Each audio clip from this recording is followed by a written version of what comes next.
그게 좀 힘든 금액이더라고요. 월 300, 직장인 기준으로 60세 퇴직하고 평균 수명 80세까지 생각하면 20년은 내가 지금까지 모은 돈이 필요하다는 얘기가 되거든요.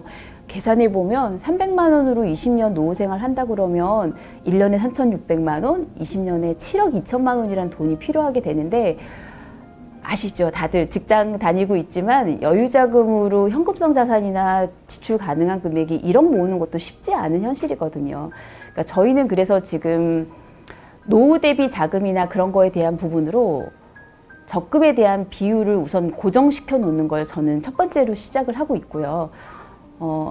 월 맞벌이 하는 부부들이 다 똑같아요. 소입이 많은 만큼 지출이 새는 구멍이 엄청 많거든요. 그래서 저는 고정소득에 대해서 제가 선택했던 방법은 50% 정도는 꼭 정식 투자라든지 펀드 투자로 비율을 따로 떼놓고 시작을 했었거든요. 그런 방법으로 그 돈이 약간 매달 일정하게 나가는 금액인 것처럼 펀드 투자에 대한 비중을 꾸준하게 들어갈 수 있도록 분산해서 따로 가져갔다라는 부분이 조금 다를 것 같아요.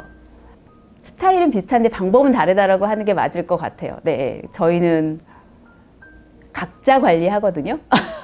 근데 방법은 똑같아요. 펀드 투자나 주식이라든지 투자 방법을 선택하는 방법에는 똑같이 하고 있어가지고 다르다. 네, 약간 네. 그쵸. 그 부동산도 얘기가 많이 하시고 요즘은 개미들이 끌어올린 증시 시장도 많이 보셨을 거고 이런 것 때문에 좀 고민이 많이 되실 것 같아요. 근데 부동산은 저도 맞벌이를 하고 있지만 따라갈 수 없는 금액인 것 같아요. 실질적으로 개인이 투자하기에는 임대사업자처럼 며칠을 가지고 계신 분이 아닌 이상으로. 그래서 제가 선택했던 방법은 맞벌이 하면서 제가 투자할 수 있는 방법으로는 펀드 투자를 시작을 했던 거거든요. 그 펀드 투자 방법은 직접 주식을 하실 수 있는 방법도 있겠지만 직장인들이 직장 생활하면서 주식의 종목에 매달리기는 어려운 게 현실적이어서 저는 간접 투자 방법으로 펀드를 선택을 했었고, 그 펀드 투자 방법이 실질적으로 전문가들한테 위임하는 방법이었기 때문에 제가 선택에 대한 고민, 시기에 대한 고민, 우량 종목을 어떻게 할 건지 매도 매수에 대한 고민을 덜어갈 수 있는 부분에서는 펀드 투자의 방법이 가장 좋았던 것 같습니다.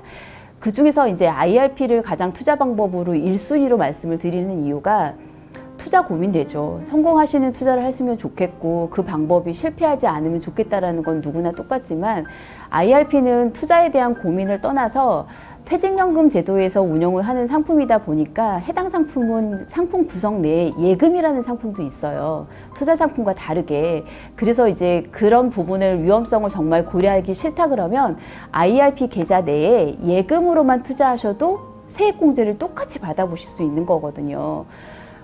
투자에 대한 부담이 우선 1차다라고 생각하시면 IRP 계좌 내에서 전 재산을 예금 상품으로 100% 운용하는 걸로 하시게 되면 은행 예금에 두는 거랑 똑같은 방법으로 되시는 거지만 내가 넣은 금액은 똑같지만 은행에 두시면 예금 내고 세금 떼셔야 되거든요. 운용수익 2% 나오는 예금 이자에 대해서 세금을 또 15.4% 내고 돈을 받아가시는 건데 IRP는 반대예요. 내가 돈을 넣은 금액에 대해서 2% 운용수익도 받으시는 거 다 세금 안 내고 받아가시는 거고요.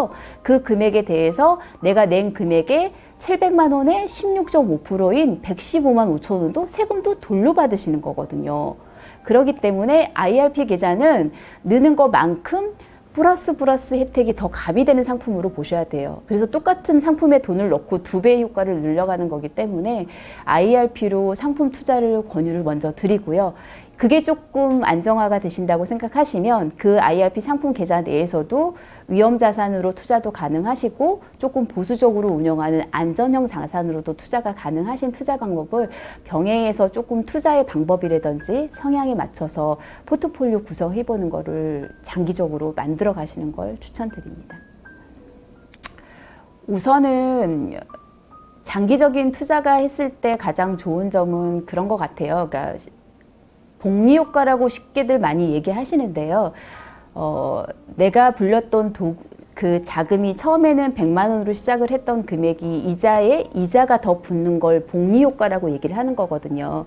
100만 원의 이자가 붙어서 101만 원이 됐던 게 101만 1,000원이 돼가는 거고, 이런 금액이 장기적으로 10년, 20년, 30년 쌓여가게 되면 그 효과는 눈덩이처럼 커지는 게 복리 효과라고 얘기를 하는 건데, 이런 부분으로 생각했을 때 가장 중요한 건 시간의 복리 효과를 누리시려면 지금 고민하는 이 시점부터 먼저 시작하는 게 가장 중요해요. 그래야지 앞으로 1년 효과 누리실 게 10년, 20년, 30년 더 효과를 극대화할 수 있는 방법입니다. 은퇴 유여, 직장인들이 생각하는 노후 이후의 은퇴 모습은 비슷한 것 같아요. 저도 그렇고 맞벌이 생활로 오래 서울에서 계속 생활을 하고 있고 이러다 보니까 노후에 생각하는 부부들의 은퇴 모습은 비슷할 거라 생각해요. 전원주택의 평화로운 모습에 텃밭 가꾸고 소일거리 하면서 시간의 여유와 마음의 여유를 즐기는 생활을 꿈꾸는 게 일반적인 모습이라 생각을 해요. 저도 우선 희망적으로 그림만 그려봤을 때는 그런 모습을 생각을 하고 있고요.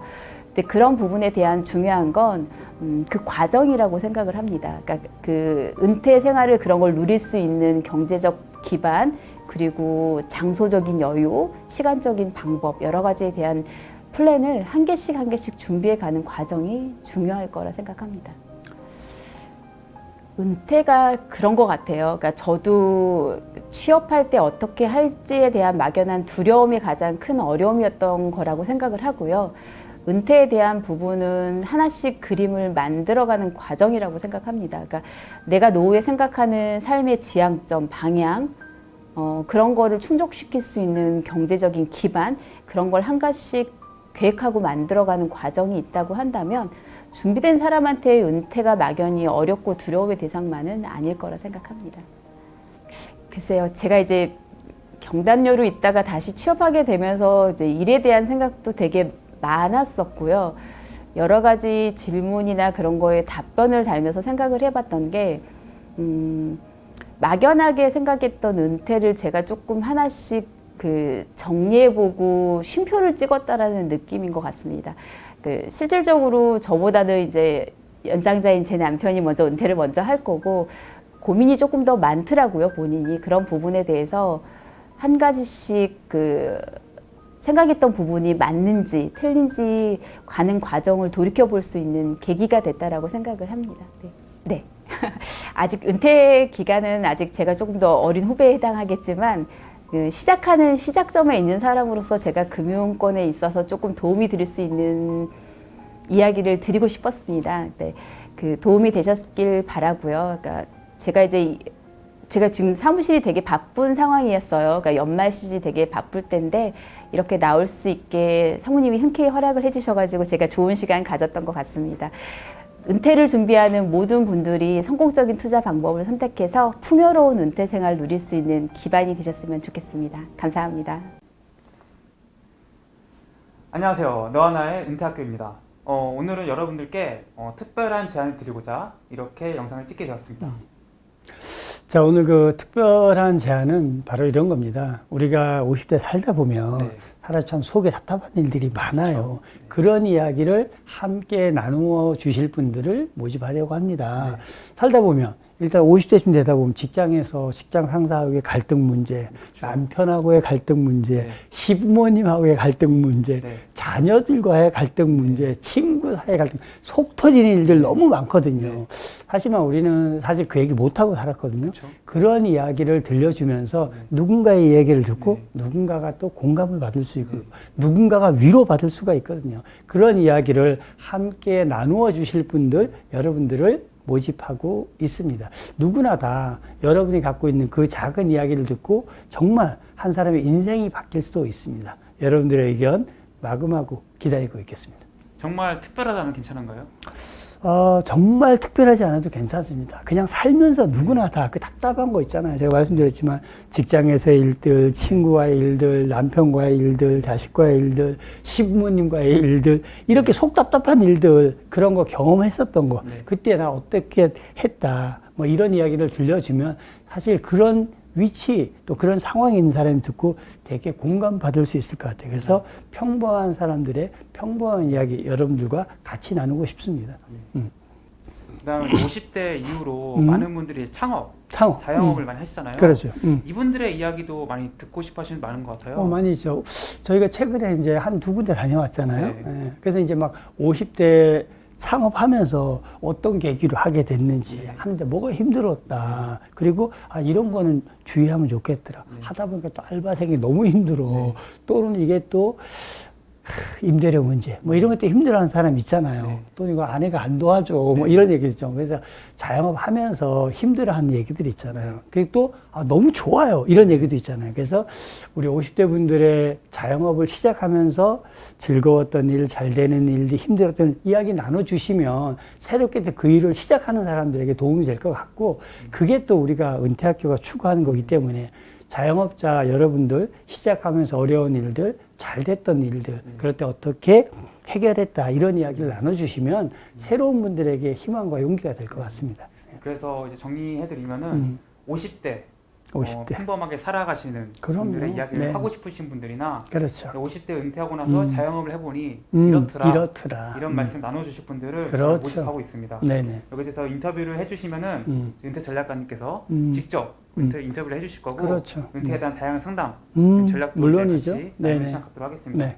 신청을 하실 분들은 아래 이제 링크 그렇죠. 누르시면 링크. 양식이 있거든요. 네. 그걸 써주시면은 은퇴 전략가님께서 직접 전화를 하셔가지고 그렇죠. 통화를 하시면 됩니다. 네네. 네, 저희 그렇죠. 은퇴학교 많이 사랑해 주셔서 감사하고요. 앞으로도 많이 좋은 컨텐츠로 찾아뵙도록 하겠습니다. 고맙습니다.